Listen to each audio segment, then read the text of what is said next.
Bonjour, droit à la parole. Bonjour tout le monde. Bonjour frère, réveille-toi. Bonjour la team. On se retrouve à nouveau Oui, chez toi. oui, enfin. TikTok m'a bien sanctionné hein, pendant une semaine. Une Effectivement, semaine de sanction.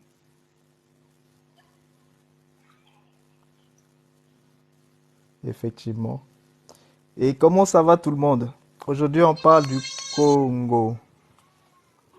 Aujourd'hui, on Mbote parle ya du beno Congo. babangi ya munu. Mbote ya beno. Mbote, mbote, mbote. Tu, Aujourd'hui, on est au Congo. tu as l'accent.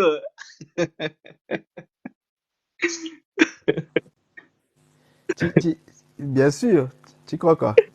Hein? Aujourd'hui, on est à la maison.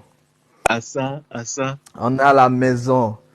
On est, on est à Congo Diatotila. Exactement. La On va pouvoir, terre-mère. on va commencer un peu les choses de la maison. On va commencer les choses, Oui. hein, Ça, les vraies choses. Mbote, mbote, c'est ça. Oui, mbote, tout le mbote, monde mbote. mbote. Ah, De Guerre aujourd'hui va nous parler du Congo, Papa, hein. Il va nous parler du Congo. je vais Bon, descendre. non, tu vas pas descendre, t'inquiète pas. Avant qu'on rentre un petit peu dans le vif du sujet, dans un On va premier temps, s'il tapoter, vous hein. plaît, tapotez, tapotez, tapotez. Aujourd'hui, on va Exact. parler du Congo. Le Tapoter, Congolais. tapoter, tapoter. Exact, Aujourd'hui, on parle du exact. Congo. Vous savez, il y a beaucoup de choses Bonjour qui se femme passent noire. actuellement en fait dans la zone. Hmm. On va parler du Congo, on va parler un peu de son histoire, on va parler de, de vraiment ce qui se passe. D'abord, on va faire une petite intro hein, générale sur l'Afrique.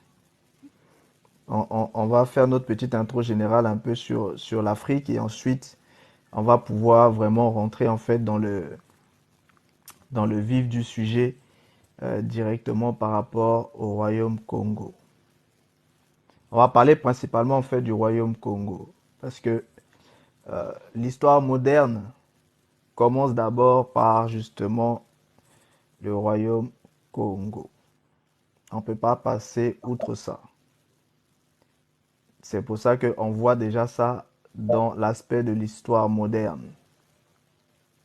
C'est très très important.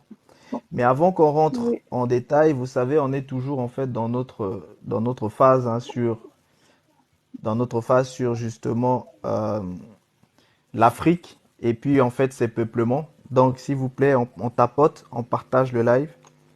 oui, On tapoter s'il vous tapote, plaît on la partage le famille. live. Comme ça, on Hello va pour monter un vos peu. parents. On va pouvoir paraître déjà dans les pour toi. Comme ça fait une semaine, on n'a pas fait de live sur ce compte. Donc ce serait bien en fait qu'on puisse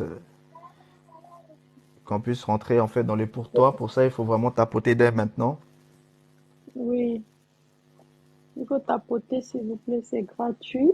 On tapote, on partage. Moi aussi, je On tapote, partage.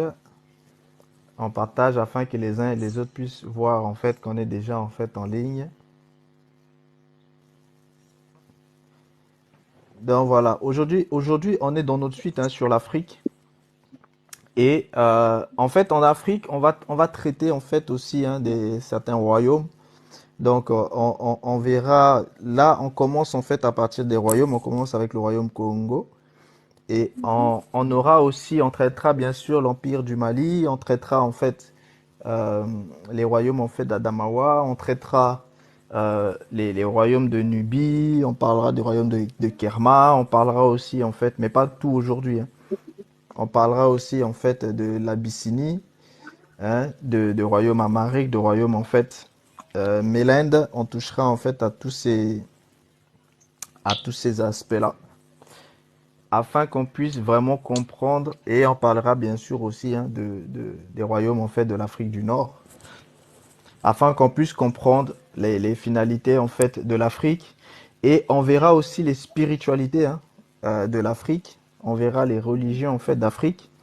On avait déjà commencé en fait à voir les langues de base, mais au fur et à Mhm. mesure, on verra aussi les langues qui sont en fait utilisées en fait dans les différents pays en fait en Afrique. Et en même temps, on verra aussi tout ce qui concerne les traditions, surtout les spiritualités. On parlera des spiritualités d'Afrique. Et plus on va aller, plus on rentrera après dans les choses spirituelles. Vous savez que la base de nos lives, c'est vraiment en fait tout ce qui concerne en fait le spirituel quand même. Mais on ne peut pas comprendre le spirituel si on ne comprend pas l'historique. C'est-à-dire parce que les spiritualités, les traditions ont des origines. Et Mhm. ces origines reçoivent aussi parfois en fait des syncrétismes lorsqu'il y a en fait des déplacements. Donc c'est très important qu'on puisse comprendre en fait l'histoire, qu'on puisse savoir ce qui s'est passé. Et puis bien sûr, on ne peut pas parler de l'Afrique sans parler de l'esclavage. Donc on parlera aussi dans nos séries sur l'Afrique, sur de l'esclavage en fait arabo-musulman. On parlera aussi de l'esclavage en fait occidental.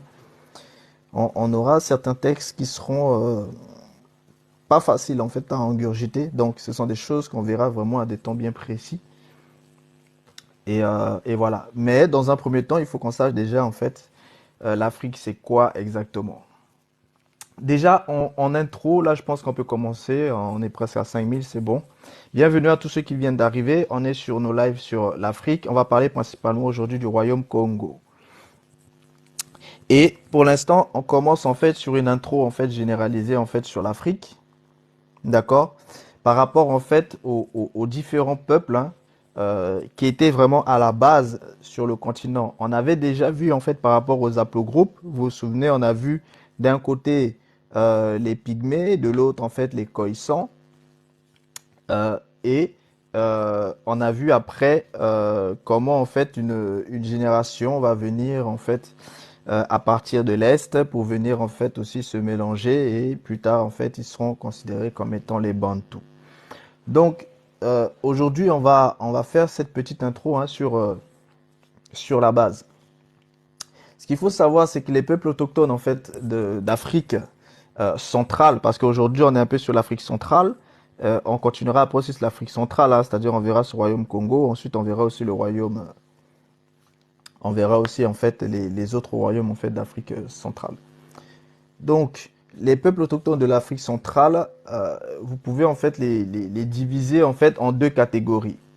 Vous avez d'un côté les peuples des rivières et de l'autre les peuples des forêts. Donc, c'est vraiment en fait ces deux aspects-là. Gardez toujours ça en tête. Vous avez d'un côté les peuples de rivières et de l'autre les peuples de forêts. D'ailleurs, je vous dis, c'est important que vous gardez ça en tête parce que vous allez retrouver ça dans les spiritualités en fait plus tard. Vous allez même aussi le retrouver en fait dans les migrations.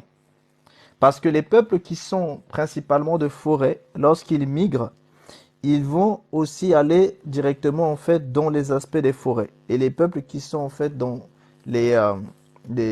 qui sont plus attachés à l'eau, lorsqu'ils migrent, ils chercheront en fait des cours d'eau, c'est-à-dire ils feront en fait leur migration en suivant principalement en fait des cours d'eau. Donc vous avez vraiment ces deux types de peuples là quand on parle vraiment de l'Afrique centrale. Il y a ceux des rivières et ceux des forêts. Donc comme vous le savez, les peuples des forêts d'Afrique centrale sont considérés comme appartenant à trois grands groupes. Et vous avez d'un côté les Mbuti, donc M-B-U-T-I, qui sont aussi appelés en fait Asua, A-S-U-A, ou Congo. Donc là, on commence déjà à rentrer un petit peu dans le vif du sujet. Donc vous avez les Mbuti, qui sont parfois appelés Aswa ou appelés Congo. Vous avez Mhm. aussi les Toua. Vous avez les Toua. Euh, Droit à la parole, je crois que tu as une... Oui, Peut-être qu'on va commencer plutôt par cette carte. Je pense que tu dois avoir la carte c'est langue là. euh, avec les peuples. On va peut-être commencer par celle-là. La carte où il y a tous les peuples, en fait, les ethnies. Ça, La carte avec les ethnies. ça, là? Non, ça c'est la carte des langues. Attends, la carte avec les ethnies. Je vais essayer de voir si j'arrive en fait Ça, à la c'est ça? retrouver. Non, ça c'est Mbouti. ça, oui, oui. Celle-là, si on pouvait bien voir, bon, celle-là, tu peux nous la mettre. Attends, je Mais vais ça, essayer de ça changer concerne, oui, le... ça concerne en fait voilà, ces peuples de base. Ça concerne des Attends, je peuples de vais base. essayer Donc, de changer. voilà, si tu peux arranger pour que ce soit un petit peu visible, donc ça, ce serait bien. Et puis après, il y a aussi une autre carte. Je sais pas si tu l'as Attends, ici, actuellement. je sais pas si ça va se voir. Je te l'avais envoyé, mais je vais peut-être essayer de te le repartager. Là, ça, c'est encore Voilà. pire.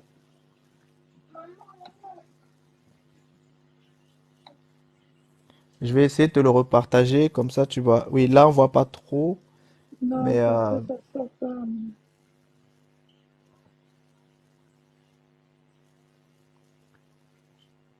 voilà, j'ai une carte en fait avec les différentes les tribus. Hop, je vais te la C'est partager là, aussi, comme ça, là, ça va un peu. comme ça tu vas pouvoir. Parce que je vois pas comment on Oui, peut... Peut-être je là mets on voit sur... bien. Voilà, les uns et les autres vont pouvoir voir. si je mets Voilà. sur 5.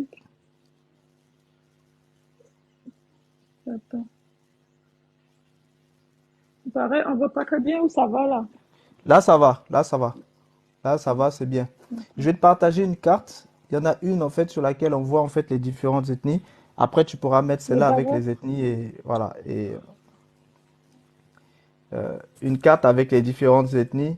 Et là, en fait, les uns et les autres vont bien voir en fait. Ok, attends, Voilà. je Je vais pense qu'on va cliquer. mettre la carte avec les ethnies et ensuite celle-là en fait on la mettra en fait si on en a besoin après. On va mettre la carte avec les ethnies que je viens de t'envoyer et comme ça tu vas pouvoir et ça va être en fait euh, pas mal. Comme ça, les uns et les autres vont pouvoir voir directement en fait avec les différentes ethnies qui se présentent. Donc, comme je vous le disais en fait, vous avez, vous avez en fait, euh, C'est ça? déjà vous avez deux types. Voilà, Regarde super. cette carte là. Ok, Oui, c'est bon, hein. celle-là, super. Vous voyez cette carte, vous avez en fait ça vous représente un petit peu les ethnies en fait qui régnaient un peu. Donc vous voyez, vous avez tout en haut, hein, pareil, vous reconnaissez en fait Kemet, vous avez Kush, vous avez les Sahara, vous avez les Toua, vous avez les Nok, vous avez les Nzambi et vous avez voilà, vous avez aussi le pays de Punt. Ça c'était vraiment en fait à l'époque, ok? Donc ici ça vous voyez bien, ça vous permet de voir aussi hein, quand on vous parle en fait de toits, vous les voyez en fait là les toits.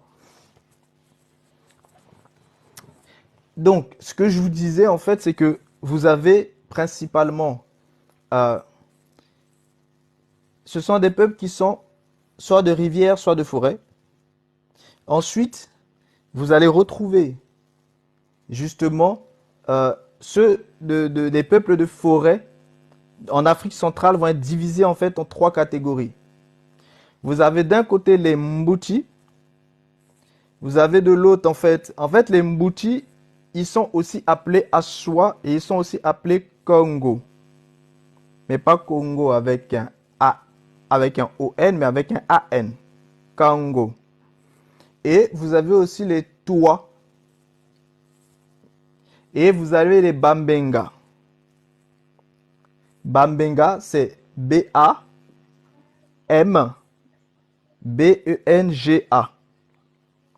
Donc vous avez les Bambenga. Donc ça, ce sont les peuples qu'on retrouve principalement en fait à l'époque, hein, c'est-à-dire ceux qui étaient assez anciens, qu'on retrouvait principalement en fait dans les forêts. Donc en réalité, vous retrouvez ici principalement en fait des pygmées et les autres. Donc quand on parle par exemple en fait des Mbuti, Les Mbuti, en fait, on les appelle aussi les Bambuti. Et ce sont en fait des peuples pygmées qui vivent justement en fait dans le district en fait de l'Ituri, en République en fait démocratique en fait du Congo. Ils parlent en fait les langues en fait du sous-groupe en fait soudanique central. Donc, ce sont des peuples en fait pygmées qui sont principalement en fait des chasseurs-cueilleurs et ils sont l'un des plus anciens en fait qui se retrouvent en fait directement en fait là-bas en fait en Afrique centrale. Donc, on les comptabilise à l'heure actuelle à peu près en fait au nombre de 16 000 ou de 30 000 et ils sont un ensemble en fait culturel distinct au sein en fait des Mbiti. Vous allez retrouver les Effets. Eux, ils parlent en fait la langue d'un peuple qui est un petit peu soudanais frontalier, c'est-à-dire les Lessés. Vous avez aussi les Soua. Ils sont connus également en fait sous le nom de Kango ou de Mbichi. Et ils parlent en fait une langue en fait qui avoisine en fait les langues en fait des Bantous, c'est-à-dire le Bila. Vous avez aussi les Aswa et c'est le seul groupe en fait qui lui a sa propre langue en fait, c'est-à-dire la langue Aswa. Et c'est apparenté un petit peu euh, aux langues en fait des peuples soudaniques voisins, c'est-à-dire les Mongetou. Donc voilà les subdivisions justement en fait ici hein, des Mbuti. Ce qu'il faut savoir, c'est que on va pas développer en fait trop en fait dans les Mbuti. Et je vous ai parlé aussi en fait des Tois. Les Tois, eux, vous les retrouvez principalement en fait dans les régions en fait des Grands Lacs. Donc eux, on les retrouve en fait dans les régions des Grands Lacs et ils appartiennent en fait pareil hein, à cette catégorie en fait de peuples de pygmées en fait d'Afrique centrale et ils sont généralement en fait considérés comme les habitants en fait les plus anciens de la région, c'est-à-dire les Tois. On les rencontre à l'heure actuelle en fait au Rwanda, au Burundi, en Ouganda, en République du Congo et dans l'est de la République démocratique en fait du Congo. Il existe en fait aussi d'autres populations en fait pygmées qui sont apparentées en fait aux Tois en RDC, dans la forêt en fait du bassin du Congo, sur le territoire des Mangos et en Ituri, les Mbuti, celles qu'on vient de voir, ainsi qu'en Angola, en Namibie, en Zambie, au Malawi et au Botswana. Donc voilà un peu ce qui concerne en fait les toits. Et justement, dans l'étymologie du toit avec les noms qui s'apparentent, vous retrouvez aussi un mot hein, comme en fait le Rwanda, etc. Donc c'est important que vous compreniez toutes ces choses. Ça va vous permettre de comprendre un peu vraiment les conflits hein, qui se passent, parce qu'au bout d'un moment, vous allez comprendre un petit peu en fait ces différents conflits-là.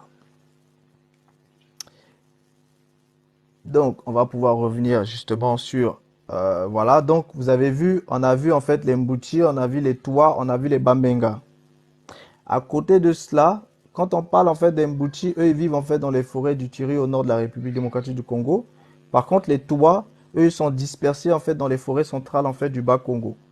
Donc, certains groupes, eux, vivent en fait également en fait autour des derniers vestiges forestiers du Rwanda et du Burundi. Donc, en ce qui concerne en fait les Bamenga, eux se trouvent en fait à l'ouest en fait du fleuve en fait Ubangi, c'est-à-dire en fait en Centrafrique, si vous voulez. Ils sont à cheval en fait sur le Congo, sur la République centrafricaine, le Cameroun et le Gabon. Ce groupe en fait comprend en fait les Baaka, qui eux sont situés en fait entre les fleuves Ubangi et les Sanga, après c'est Sangambere, dans le nord en fait du Congo et aussi dans le sud-ouest en fait de la République centrafricaine. Vous avez les Baka dans le sud-ouest en fait du Cameroun et au nord du Gabon et plusieurs petits groupes en fait dans le centre en fait du Gabon. Lorsqu'il s'agit en fait des Baka, dans les Baka, eux représentent environ un tiers de la population qui vivent en fait à l'intérieur hein, des réserves spéciales en fait du Nzanga Zanga. Donc en fait, ce sont des réserves qui se situent en fait en Centrafrique, si vous voulez. Ils se retrouvent principalement là-bas. Donc ça, ce sont les peuples qui sont vraiment anciens, anciens, anciens et qui sont là sur le territoire. On va pas trop entrer en détail justement en fait sur ces peuples-là, vu qu'on parlera en fait de ce côté-là, hein, du Congo Kinshasa et aussi de Centrafrique quand on parlera de l'aspect en fait de Ubangi et tout. À ce moment-là, on parlera en fait justement en fait de ces peuples-là. Et quand on parlera de spiritualité aussi, forcément, on parlera en fait de ces peuples. Donc, vous comprenez en fait que, en réalité, les plus anciens en fait en Afrique centrale, ce sont principalement hein, ces catégories-là de pygmées qui eux sont restés, et puis les cohésants qui eux après sont descendus un peu vers le sud pour aller s'installer en fait au Botswana et tout ça. Donc, et en termes de spiritualité, vous retrouvez aussi justement cet aspect-là. Vous allez le retrouver cet aspect-là. Et certains peuples justement étaient justement en fait en Haute-Égypte et sont aussi en fait descendus en longeant justement en fait les fleuves, tels que les peuples Mbanji à l'intérieur desquels vous allez retrouver en fait les Sango, etc. Donc ici c'était une petite intro en fait générale avant qu'on puisse rentrer véritablement en détail en fait en ce qui concerne le Congo. Donc on va rentrer maintenant en fait en détail en ce qui concerne le Congo. Quand on parle en fait du Congo, quand on parle du Congo, profitez-en aussi Oui, pour tapoter la famille. tapotez s'il vous plaît. Sinon, Voilà. je coupe un peu les commentaires. Hein. Ils vont tapoter un Quand peu. on parle en fait du Congo, il faut savoir que à la base, bon, avant que je rentre dans les définitions en fait bon, je vais d'abord faire les définitions et puis après je vais vous parler un petit peu hein, de certains textes assez bibliques que vous allez voir. Donc, quand on parle du Congo, déjà, il y a le Ngo. Donc, le Ngo, ça signifie tout simplement, en fait, c'est en Kikongo. Donc, le Ngo signifie le léopard. Donc, ce nom-là, Ngo, on sait que, justement, en Kikongo, ça signifie, en fait, le léopard. Et ça va donner naissance, justement, en fait, au royaume Congo. Mais ici, on parle de Congo avec un K. Le royaume Congo avec un K. Donc, le royaume Congo avec un K, c'est le royaume en fait du léopard. Ce royaume est devenu en fait, par la suite en fait, le Congo avec C, hein, qui lui en fait est distinct. Donc, quand on parle du Congo avec K, vous devez le distinguer du Congo en fait avec le C. Voilà. Ce qu'il faut savoir, c'est que ce qui est central véritablement en fait dans l'histoire en fait du pays, et aussi dans la vie des Congolais, le symbole en fait du léopard représente en fait quelque chose qui est beaucoup plus qu'un simple symbole, c'est carrément en fait une identité en fait nationale. Déjà, quand on parle de l'étymologie directement en fait par rapport en fait à Congo, qui signifie en fait l'allié du léopard. C'est ça en fait, Congo, ça veut dire en fait celui qui est allié en fait avec le léopard. Donc, cette expression, en fait, elle est tirée du ko et du ngo. Donc, ko plus loin et puis ngo. Et il en découle même, en fait, un mythe, en fait, concernant, en fait, le chef léopard, le protecteur du royaume, selon lequel, en cas de grave danger, les populations, en fait, vont accourir vers lui pour trouver, en fait, refuge. Qu'on appelle aussi, en fait, le Tuele Kungo. Et ici, ça signifie tout simplement nous allons chez le léopard. En fait, ce Tuele Tungo, vous le retrouvez aussi hein, dans les racines, par exemple. Mbandi dans les racines, en fait, Sango, c'est-à-dire, en fait, Gwe Nadochingo. Vous voyez, aller, en fait, euh, chez le léopard. Donc, ce sont les mêmes genres de racines hein, que vous retrouvez parce que ce sont des langues qui sont très, très, très proches. Donc, ce qu'il faut savoir, c'est que vous avez justement cette abréviation-là en fait de Ku et de Ngo. Et c'est cette abréviation de Ku et de Ngo qui a donné en fait la finalité en fait du Congo. Donc, considéré depuis la nuit des temps comme un animal en fait rusé, sa belle peau qui fait toujours rêver est sacrée dans la tradition bantoue.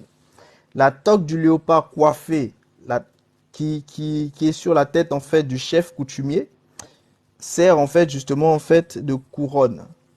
Donc ce type de symbole-là en fait, c'est totalement ancré dans la spiritualité, dans les symboliques en fait bantou. Au- Chez les Kasaï, donc les grands chefs sont appelés en fait Mukalenga ou Kashama. Ça, c'est vraiment chez les Kasaï. Donc, c'est encore en fait une autre façon en fait euh, de l'appellation. Ça signifie tout simplement en fait la mère léopard. Donc, ou alors quelque chose qui est dans le ventre en fait du léopard. Et chez les Otetelo, le chef reçoit en fait le jour de son investiture plusieurs insignes en rapport étroit avec l'animal sacré, soit deux peaux de léopard, un bonnet en peau de léopard, un collier fait de dents de léopard et une lance. Et le tout, c'est pour pouvoir manifester justement en fait son autorité. Donc la coiffe à peau de la panthère en fait, par douce, pareil en fait, cet aspect en fait de léopard, a toujours été dans les sociétés en fait bantou l'un des symboles en fait qui vont matérialiser justement cette importance-là et cet aspect solennel du pouvoir traditionnel qui est légué justement par les ancêtres. Donc voilà un peu pour comprendre déjà la base de cet aspect-là de Congo. Donc vous voyez bien que c'est lié tout de suite en fait à la spiritualité, hein, à la spiritualité Congo. Donc et c'est pour ça que vous le retrouvez aussi dans les notions en fait de Congo Dia Totela, vous le retrouvez aussi dans les notions en fait de Bakongo. Donc vous voyez, pareil, vous le retrouvez aussi dans la région en fait de Nsiang Congo. Donc vous retrouvez aussi dans la notion en fait de Kimpa Kiang Congo. Donc vous voyez, à chaque fois, vous retrouvez par exemple quand il s'agit des traditions, vous retrouvez l'aspect en fait du Ki. Voilà, le Ki Congo. Vous voyez, par exemple, le Kikulu, Kikulu Kia Congo. Donc, vous voyez, vous retrouvez toujours cet aspect-là. Et vous avez aussi l'autre aspect hein, qui symbolise cet aspect du centre de l'Afrique. Parce que ce qu'il faut savoir, c'est qu'à la base, c'était tout un royaume. Hein. Ils étaient tous là, en fait, au centre de l'Afrique. Donc, vous mélangez, en fait, le tout qui est au centre de l'Afrique. Et là, c'est ici que vous retrouvez, par exemple, le mot comme le Timansi. Donc, ici, vous retrouvez cet aspect-là du cœur de l'Afrique. Katiopa Diakati. Donc, vous voyez, à chaque fois, vous allez toujours retrouver cet aspect-là. C'est important de garder ça en tête. C'est important de garder ça en tête parce que vous allez comprendre quand on va rentrer maintenant, en fait, dans les profondeurs de ce qui nous intéresse aujourd'hui et parler directement maintenant. Oui, c'est ça, Ntiyan Congo. Et ce qui nous intéresse vraiment pour parler de cet aspect-là du royaume Congo et de euh, le, comment le continent, parce que vous savez que les Arabes, déjà les Romains quand ils avaient conquis l'Égypte et qu'ils ont conquis en fait l'Afrique du Nord, lorsqu'ils ont voulu aller euh, dans le subsaharien, ils ont été stoppés justement en fait par les Kandasés. Et les Kandasés qui régnaient en fait sur le royaume de Kush les ont stoppés et ils n'ont pas pu en fait aller plus loin. Les Arabes aussi, quand ils vont venir, ils vont rencontrer en fait énormément de difficultés et ils pourront pas en fait aller véritablement en fait loin dans ce subsaharien là. Et ce qui va se passer pendant le temps où les Arabes étaient arrivés, se sont installés en Égypte et en Afrique du Nord, ça on le verra en profondeur hein, quand on fera en fait cette partie-là. Ce qui se passe, c'est que comme ils n'arrivent pas véritablement à envahir justement ces royaumes-là hein, du subsaharien, eh bien, il va y avoir plus des choses en fait telles des razzias. Vous voyez, parce que ils sont pas arrivés véritablement à rentrer. De toute façon, les Romains n'étaient pas non plus arrivés en fait à rentrer. Donc, il y aura en fait des razzias, c'est-à-dire des groupes qui vont venir, qui vont faire des razzias, prendre parfois en fait des gens pour pouvoir en fait les emmener en fait en esclavage, etc., etc. Et il y a aussi ces aspects-là hein, de commerce qui va avoir aussi.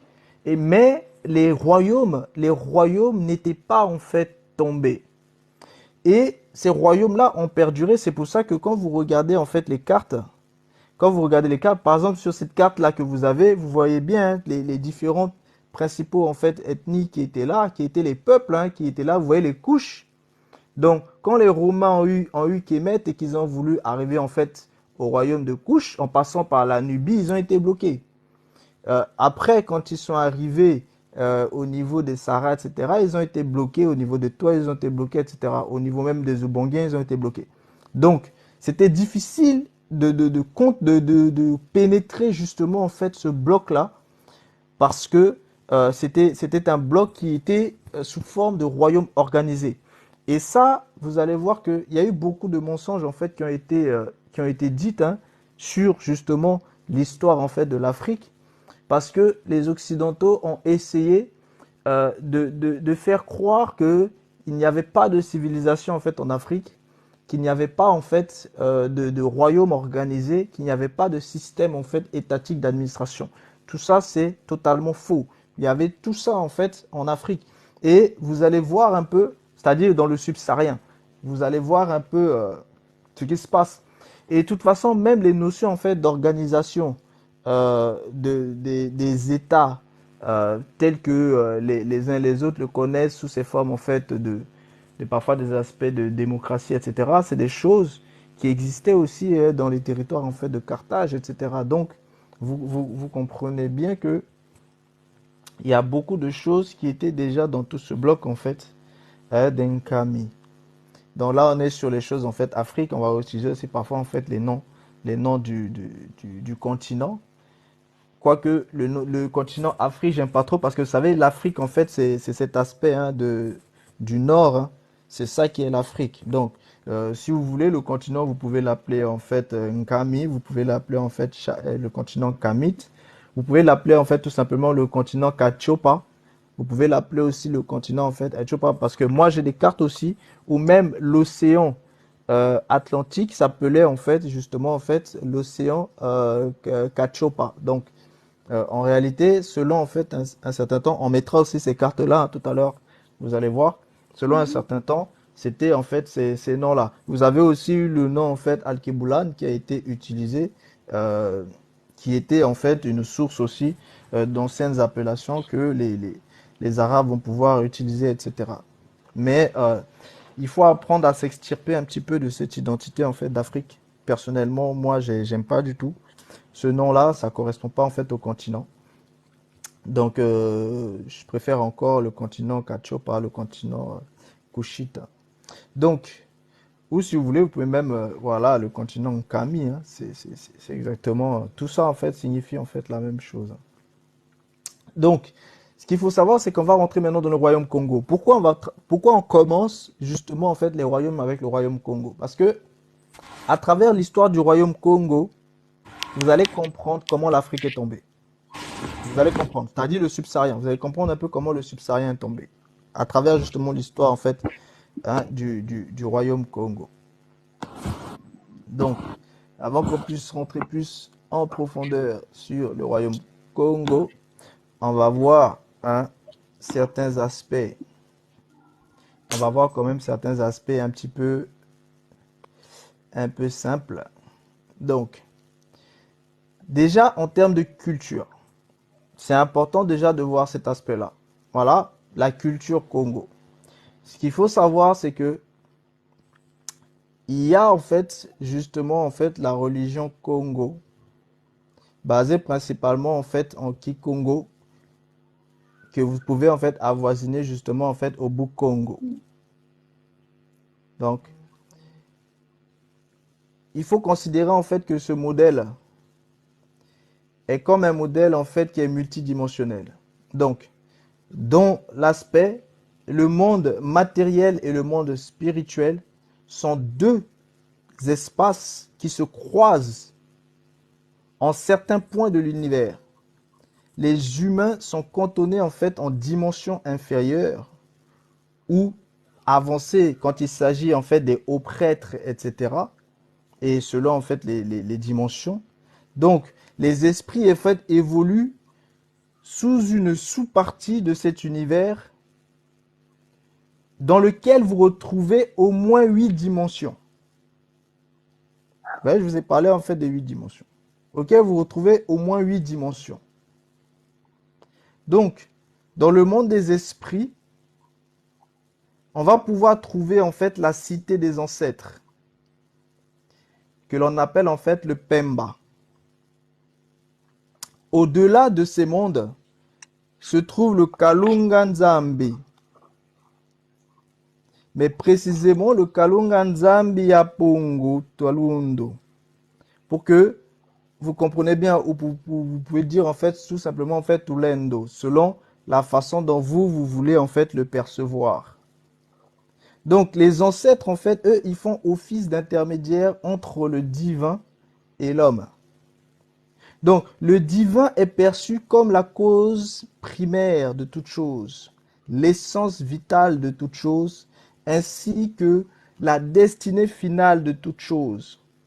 C'est ainsi que Kalunga est à la fois le lieu où se dirigent les esprits,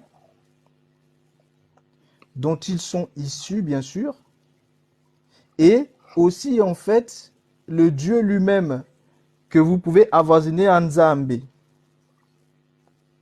Nzambi que vous allez aussi retrouver en fait Nzambe, vous allez aussi retrouver en fait Nzapa, etc. C'est toujours en fait les mêmes racines.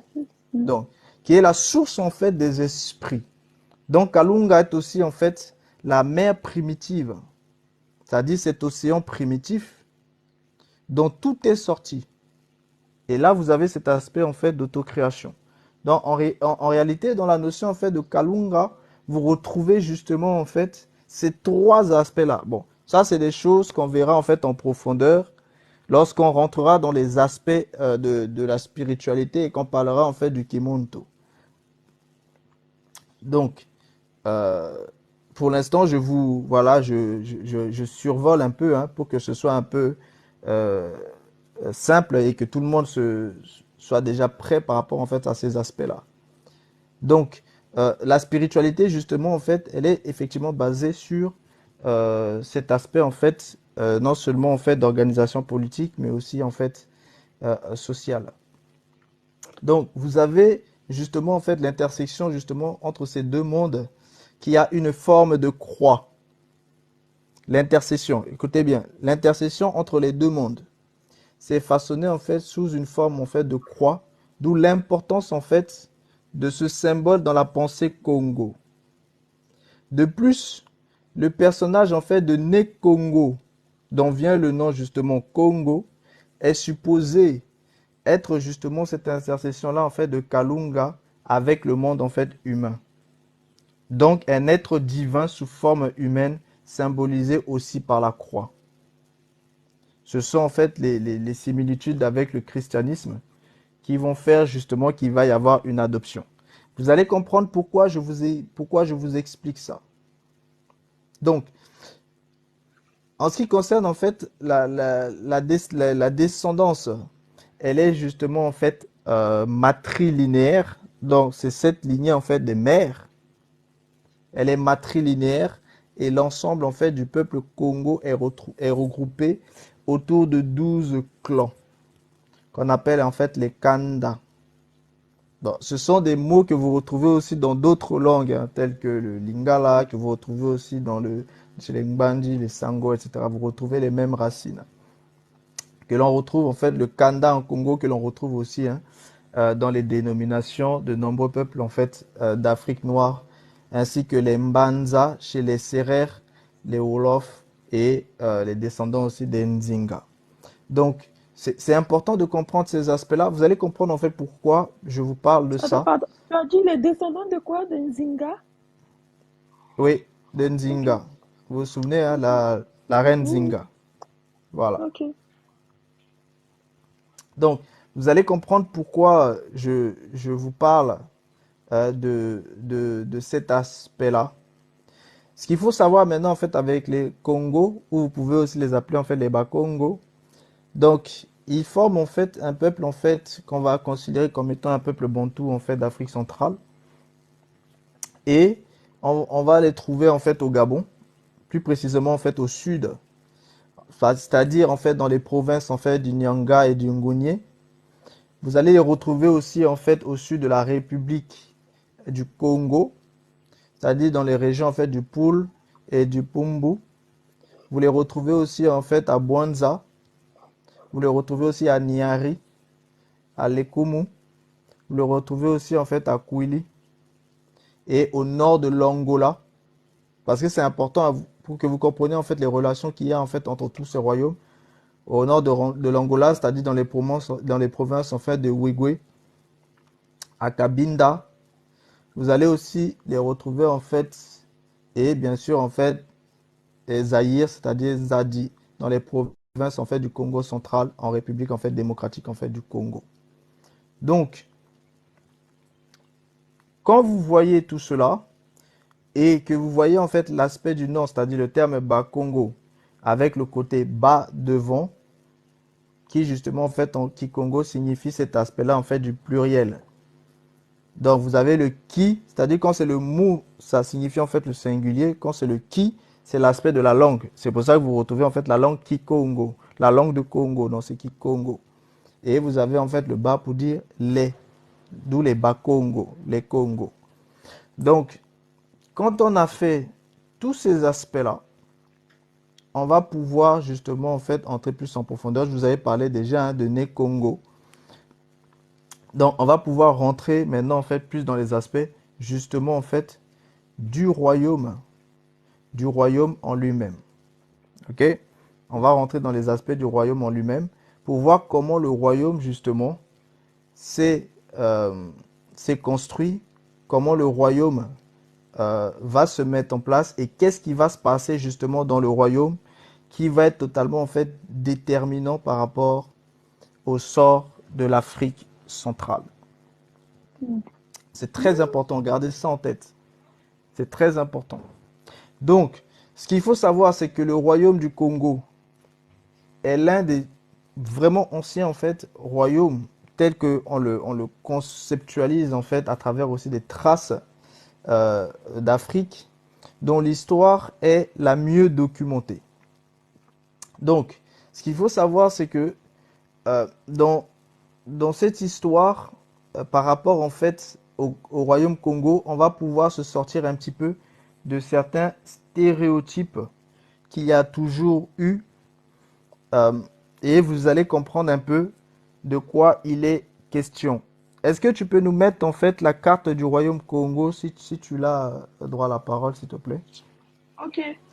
Voilà, merci. Du royaume Congo, la carte en fait des langues en fait du royaume Congo, comme ça les uns et les autres vont pouvoir. C'est bien ça, hein? Voilà, c'est celle-là. Ça c'est avec les langues en fait directement en fait. Vous retrouvez en fait directement toutes ces langues. Vous avez en fait le Kisundi, le Kimbembe, le Kindimbu. Voilà pourquoi il y a des gens qui portent même des noms de Kindimbu ici. Hein? Le Kinzambo. Donc, vous retrouvez en fait tous ces appels-là, même en fait le Kisolongo aussi. Donc, vous avez tous les aspects, c'est-à-dire c'était les différentes langues qui justement en fait vous pouvez retrouver à l'intérieur de tout ce bloc qui était extrêmement en fait proche. Le royaume Congo couvrait à son apogée des territoires de l'Angola, de la République démocratique du Congo et de la République du Congo.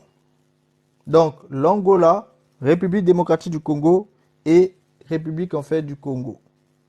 En gros, vous aviez Congo-Brazza, Congo-Kin et l'Angola. Selon les traditions orales, Nimianzima de Pemba Kassi et Nsaku vont justement en fait, Sanku qui est plutôt en fait de Mbata. Est-ce qu'il y a la carte avec Lequel? les villes? S'il y a la carte avec les villes, tu aurais pu nous les Attends, je T'aurais regarde. pu t'aurais pu nous les mettre. Comme ça, on va. Je regarde. T'aurais pu nous les C'est mettre. quelle carte? C'est ça là? C'est ça? C'est ça, c'est ce qu'on vient Non, de non, voir là. non, pas celle-là en fait. C'est aussi une carte en fait pour le royaume Congo. Mais là où Ah, on voyait en fait un petit peu les noms et puis les royaumes qui étaient limitrophes. c'est ça là? Non, c'est pas celle-là. Non, ça c'est une ancienne carte. Ce serait trop compliqué en fait. Ça c'est une ancienne C'est carte. quelle Sinon, c'est pas carte? grave. Laisse-nous celle que tu as. Sinon, c'est pas grave. Laisse-nous celle que tu as. Donc, Donc, Il je y a vous beaucoup de disais, cartes. selon les traditions en fait orales qui ont été en fait relayées, vous avez en fait Nimi Nzimba qui était en fait à Pemba Kassi et aussi en fait Nsankulo qui était en fait à Mbata vont justement en fait se mettre ensemble pour fonder le royaume à la fin du 14e siècle. Ils vont fonder le royaume à la fin du 14e siècle. Non, remets-nous celle que tu avais mis tout à l'heure avant. Ah, ça c'est quoi? Ah, ok. Voilà. Qui concerne que le royaume Congo, s'il te plaît. Oui, Donc, ils vont justement en fait décider que les descendants des Nzambi, enfin plutôt Nzima, ils vont décider que ce sont leurs descendants à eux qui vont conserver justement en fait le rôle de souverain. Mais par contre, ceux de Nsankolo, eux, ils vont en fait gouverner Mbata. Donc voilà comment l'accord de départ avait été fait pour fonder le royaume Congo. Là, quand on parle du royaume Congo, on parle du royaume Congo avec un K. Ok? Donc du coup, Lukeni Luanimi, qui était là entre 1380 et 1420, qui était fils justement de Nimi Nzima, devient justement en fait le premier roi de l'ensemble en fait du royaume Congo. Donc, il déclare Mbanza Congo situé dans l'actuel Angola, capitale du royaume. Donc, vous voyez bien que ce grand royaume en fait, il réunissait justement en fait les trois et Mbanza Congo va devenir en fait la capitale en fait du royaume. Et Mbanza Congo se situe actuellement en fait en Angola. Lorsque les marins portugais vont arriver au large du royaume Congo en 1483, donc vous voyez bien que le royaume existait déjà bien avant que les, que les Portugais en fait arrivent. Donc, et le royaume fonctionnait. Le royaume avait son économie, le royaume avait sa capitale. Donc, c'est pour ça que je vous ai dit, c'était des royaumes organisés qui étaient là-bas. Et ça, vous l'avez vu dans les cartes en fait en latin. J'ai d'autres cartes en fait sur lesquelles vous allez pouvoir mieux voir en fait un certain nombre de choses.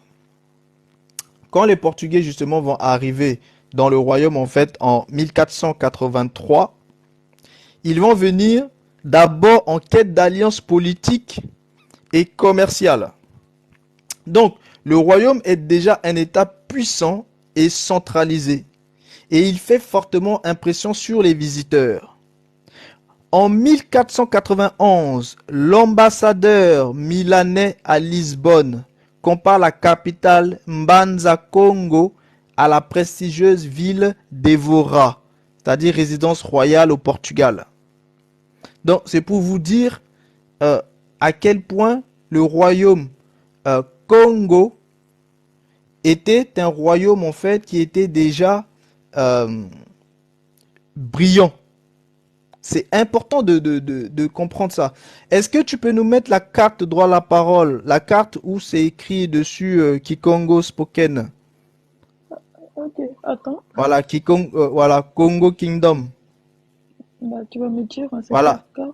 c'est Parce la que carte moi, du royaume en fait Congo qui a été où on le présente à peu près en fait dans les 1650 là. Tu peux nous mettre cette carte là? non, c'est pas ça? C'est Non, non, pas celle-là. Je te l'ai partagé. C'est une carte. C'est une carte où c'est écrit en gros Republic of Congo, Ok, Gabon. ok. Voilà, celle-là. Oui, celle-là. Ah, c'est ça? Super. Ouais, c'est celle-là. Voilà, c'est celle-là. Là, on voit bien. Bon, essayez de vous D'agrandir un rapprocher un peu. peu. Faites des captures comme ça vous permettra Attends, je de. vais essayer de changer encore pour voir. Bon, ceux qui sont dans les groupes, on vous partagera les cartes après, tranquillement, en fait, dans les groupes. Donc, sur cette carte, en fait, c'est très bien parce que vous voyez tout, hein. Vous avez, en fait, en haut, vous voyez, voilà, le Kikongo, vous avez le Luango, vous avez le Mayombe, vous avez le Tsundi, vous avez, en fait, l'aspect de l'Angola, et puis on vous montre, en fait, l'ensemble, hein, le Congo. Vous avez aussi les pays limitrophes, hein. Matamba, Ndongo, vous avez aussi le Soso. Donc vous avez aussi en fait à l'intérieur maintenant le Soyo, le Solongo aussi, vous le voyez. Donc sur cette carte, vraiment, Là, vous on les voit un peu retrouvez tous, hein. plus. Vous Mais il les y a des retrouvez tous, parties qu'on ne voit vous pas. retrouvez aussi Kakongo, Mayombe, vous retrouvez, voilà. Donc vraiment sur cette carte, vous voyez bien le royaume. Kikongo, Cette carte en fait, elle Togo, date de 1650. Elle, 1650. voilà, elle date de 1650, donc c'est vraiment une carte en fait qui vous présente bien le royaume en fait tel qu'il était avec les choses qui étaient dessus à son apogée par rapport en fait au territoire, notamment en fait l'Angola, la RDC, etc. Donc ici, là, vous voyez bien que ça prend en fait vraiment tout ça et vous avez une partie en fait de la RDC hein, qui fait partie du royaume. Parce que l'autre partie, en fait, est liée plutôt avec le grand royaume Kachiopa. Parce que voilà, ça aussi, c'est une chose qu'il faut que les gens comprennent. C'est que au nord, là, vous avez aussi tout un autre royaume qui était là. C'est-à-dire la suite de cette grande Éthiopie qui était encore là, en fait, au nord. Et c'est important, en fait, de garder ça, en fait, en tête. Bon, quand on parlera de ces aspects-là, on les verra, en fait, à ce moment-là. Donc, déjà, comme je vous le disais, voilà. Bon, la carte, j'ai pas besoin de vous dire tout ce qui est sur la carte, hein. Mais vous voyez vous-même que le royaume est assez étendu. Là, on voit pas très bien comme ça, droit à la parole. Je Si change. tu peux changer ouais. Si tu peux changer de positionnement pour qu'on voit mieux la carte. Quand même comme c'était tout à l'heure. Ouais, ouais, vaut mieux. Parce que là, Bon, là, ça va. Mais bon, ça coupe une il y partie, a c'est des dommage. parties, on Mais voit pas. il y a des parties, on voit pas. Non, remets, voilà. En grand et puis on va pouvoir faire avec. Comme ça, Voilà. Donc, vous voyez, oui, là c'est bon. On va faire avec ça. Là c'est bon. Donc, vous voyez que la capitale Mbanza Congo était justement une capitale qui n'avait rien à envier aux capitales en fait européennes en fait à cette époque-là. Donc, euh, aller civiliser des gens qui ont déjà hein, des capitales tout aussi luxueuses que les résidences royales en Occident, ça n'a pas de sens. Vous comprenez? Donc c'est vraiment important déjà de garder ça en fait en tête. Maintenant, qu'est-ce qui va se passer? Il va y avoir justement une ouverture au catholicisme. Tout à l'heure, je vous avais expliqué cet aspect déjà de la spiritualité Congo avec l'aspect en fait de Nzambi et de Kalunga, donc pour que vous compreniez déjà et cet aspect-là de représentation en fait des mondes sous forme de croix pour que vous compreniez comment le royaume Congo va justement en fait rentrer dans le catholicisme. Donc en 1700 en 1400 pardon 91, moins de 10 ans après les premiers contacts avec les Portugais, le roi Nzinga à Kumbu, c'est-à-dire de 1400, lui il va vivre en fait de 1483 à 1509, il va se convertir au catholicisme. Il prend alors le nom du roi portugais João Ier. Donc le roi Nzinga Kumbu va justement changer de nom. Il va se faire baptiser dans le catholicisme. Il va se convertir, il va changer de nom et il va porter le nom de Joao Ier. Dans J-O-A-O. Donc, les jeunes Congolais, ici on est avec un Congo avec un K. Les jeunes Congolais éduqués en Europe, écoutez bien, les jeunes Congolais éduqués en Europe écrivent les lettres que le roi envoie au Portugal. Son fils, le roi Alphonse Ier, contribue à développer et répandre la religion chrétienne au sein de son royaume. Il envoie des étudiants en Europe et étudie lui-même la religion chrétienne. Maintenant, il va y avoir des intérêts culturels qui vont se mélanger. Il va y avoir aussi, en fait, une certaine autonomie qui va se mettre en place. Alphonse Ier tente également d'établir des relations directes avec le Vatican. C'est ainsi qu'en 1513, il envoie son fils Henrique au Vatican afin qu'il devienne évêque. Donc ici, vous voyez bien que les mythes où on vous dit que même par rapport à la colonisation, que la religion chrétienne est arrivée uniquement en fait à travers en fait les massacres, c'est faux. C'est faux. Ça n'a pas commencé comme ça. Plus tard, ça va devenir autre chose. Et tout ça, on le verra aussi. Et vous verrez les atrocités que les Occidentaux ont fait. Mais à la base, c'était pas comme ça. À la base, justement, il y avait des échanges. Il y avait une diplomatie qui se mettait en place. Il y avait en fait des échanges culturels. Il y avait même des échanges d'étudiants. C'est-à-dire, eh ben, des gens du royaume quittaient le royaume et allaient en Europe et vice-versa. C'est-à-dire, il y avait justement en fait ces aspects-là en fait entre les deux. C'est pour ça que le roi Alphonse Ier va justement envoyer son fils Henrique au Vatican afin qu'il devienne évêque. Donc, l'intention d'Alphonse Ier est de rendre l'église du Congo indépendante et autonome, à l'instar de celle du Portugal. En 1518, Henrique devient évêque avec le statut in partibus infidelium, ce qui signifie en fait il est évêque dans les contrées infidèles.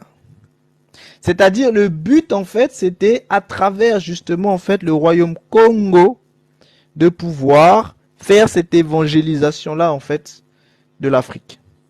Et effectivement c'est ce qui va se faire. C'est ce qui va se faire. Donc lorsqu'il retourne au royaume Congo, ce statut lui permet de nommer lui-même les prêtres congolais pour répandre le christianisme au sein du royaume. Henrique meurt en 1531. En 1534, la papauté déclare l'église du Congo comme étant une branche du siège établi sur l'île portugaise de Sao Tomé, ce qui redonne aux Portugais une plus grande influence politique. Donc vous voyez, à ce moment-là, ils étaient justement en fait dans cet accord-là les uns et les autres. Si Alphonse Ier montre un intérêt pour ce que pouvait lui apporter le Portugal, notamment l'alphabétisation, il résiste fermement aux tentatives portugaises de s'installer profondément dans son territoire. Il se réserve le droit d'accès à son royaume. Vers 1515, il s'oppose aux liens commerciaux que le Portugal noue avec le royaume voisin du Congo, c'est-à-dire le royaume d'Ongo. Le royaume d'Ongo, vous le voyez en bas là à droite. Parce que le Portugal va vouloir en fait lier des liens avec le royaume Ndongo pour pouvoir justement en fait déstabiliser le royaume Congo. Il refuse également de céder le contrôle de la traite des esclaves. Écoutez bien. Il refuse de céder le contrôle de la traite des esclaves parce qu'il y avait une traite des esclaves qui était déjà là sur le territoire. Il y avait une traite des esclaves qui était là.